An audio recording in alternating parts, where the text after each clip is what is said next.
4 xhur qabel Malta tassumi l-Presidenza tal-Unjoni Ewropea, il-kap tad-Delegazzjoni Nazzjonalista fil-Parlament Ewropew issokta bl-attakk tiegħu fuq l-organizzazzjoni tal-istess Presidenza.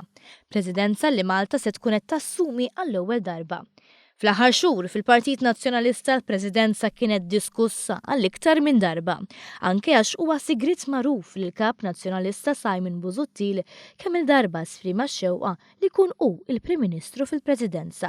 Saħansitra kien jitkellem dwar hekk sa minn qabel l-elezzjoni ġenerali. Le, huwa riskju kbir għal pajjiżna illi nafdawh imexxi l-Gvern meta pajjiżna ser ikollu l-Presidenza tal-Unjoni Ewropea. U ngħidlek iktar, il-Partit Laburista huwa riskju kbir għall-ekonomija tagħna. Illum kważi 4 snin wara dan id-diskors, il-Partit Nazzjonalista qed jagħmel minn kollox biex jimmina il-Presidenza Maltija. Saħansitra dikjarazzjonijiet illi jsiru f'Malta u fi Brussell.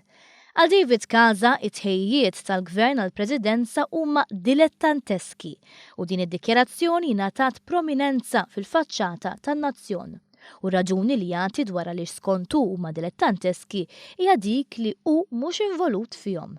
M'għandix idea x'inhu jiġri, ninsab kompletament maqtuħ minn dawn it-tħejjiet għal Casa. Xi ħaġa li għalih tiġġustifika d-dikjarazzjoni li t-tħejjiet mhumiex professjonali.